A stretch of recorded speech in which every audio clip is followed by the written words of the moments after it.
After almost dying in a tragic crash, this woman returned to the scene and found pieces of her past. After surviving a terrible car crash, a woman returns to the scene of the accident. She is stunned by what she discovers there, because in the very place where she nearly lost her life, she literally finds pieces of her past. Just before we begin, make sure you smash the like button, subscribe to our channel, and click the notification bell for new amazing videos. Erica Wright was involved in a car crash on October 4th, 2015. The 28-year-old had gone out to see some friends, but during her journey home, her life would change forever. She was just a few minutes away from her house in Columbia, South Carolina, when the incident occurred. Seemingly out of nowhere, a torrent of water came crashing across the road, and the strength of it lifted her car up. Wright's vehicle was then flipped around so that it stood on its front end. A wall of water just came out of nowhere and picked up my car like a little raft and turned it around, she subsequently told WIS-TV. Wright then tried to get out, but found that she was trapped. The floodwaters were vicious, and they were beginning to fill the interior of her car.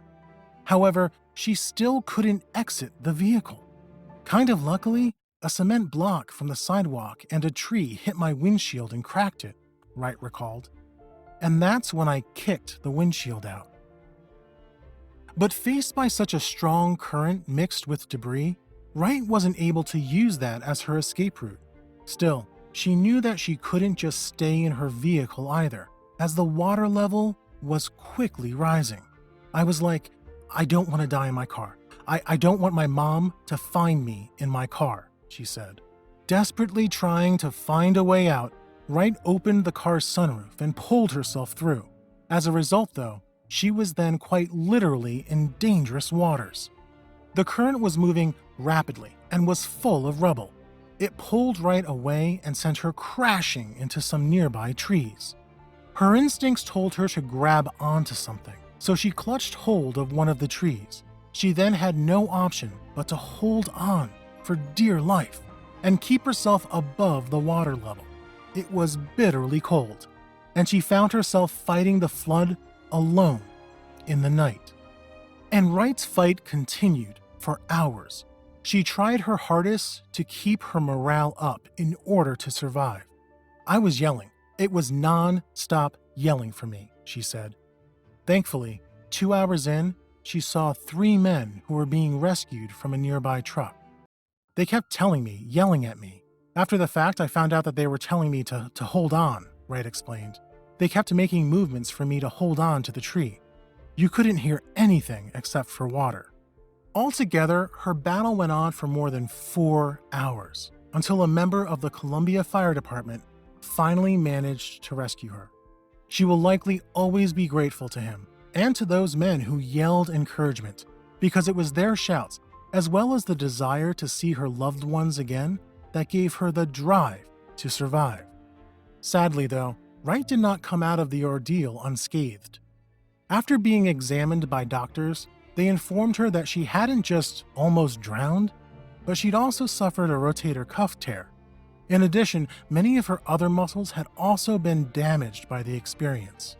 I was put in a heat suit to warm my body up. I had scrapes and everything all over my arms and hands, said Wright, and some on my face from when I hit the trees and vines.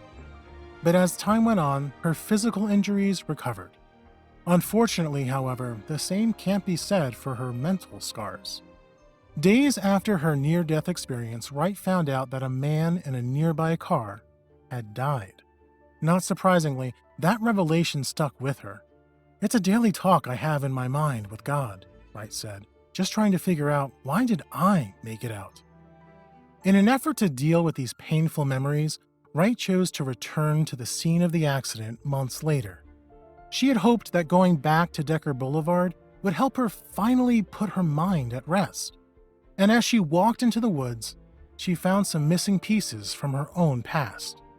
Along with part of her old car's windshield, she had also found personal possessions that brought back many memories. These items included a Hawaiian leg, and a couple of tickets for DragonCon. But finding them wasn't what made Wright's heart skip a beat. It was something else.